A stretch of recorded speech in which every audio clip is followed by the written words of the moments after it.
Hello students, এখন আছে class 10 first unit test or maths question paper.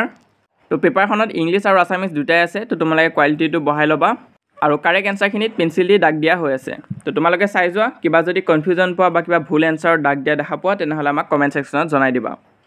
For some integer n the odd integer is represented in the form of কোনটো ফৰ্মত হয় 2n + 1 option C টো correct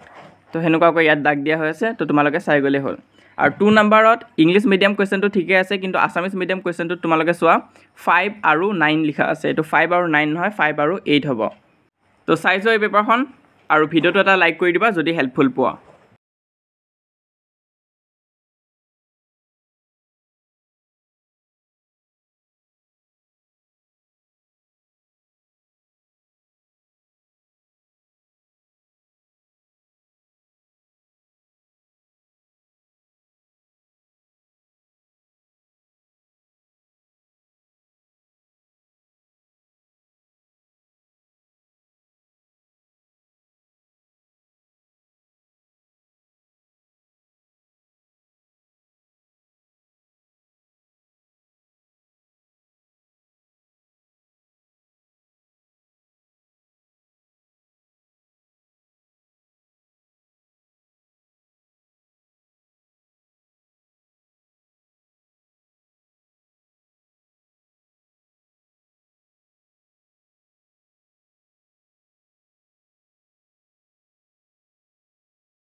ইমান আছিল আজি এই ভিডিওটো ভাল লাগিলে লাইক কৰি দিবা যিমান পাৰে নিজৰ লগৰবোৰৰ মাজত শ্বেয়াৰ কৰিবা তোমালোকে যদি আমাৰ WhatsApp চেনেলটো এতিয়ালৈ জয়েন কৰা নাই সোনকালে জয়েন কৰিবা তাত 1000+ মেম্বাৰ হৈ গৈছে গৈ তো তোমালোকে দেৰি নকৰিবা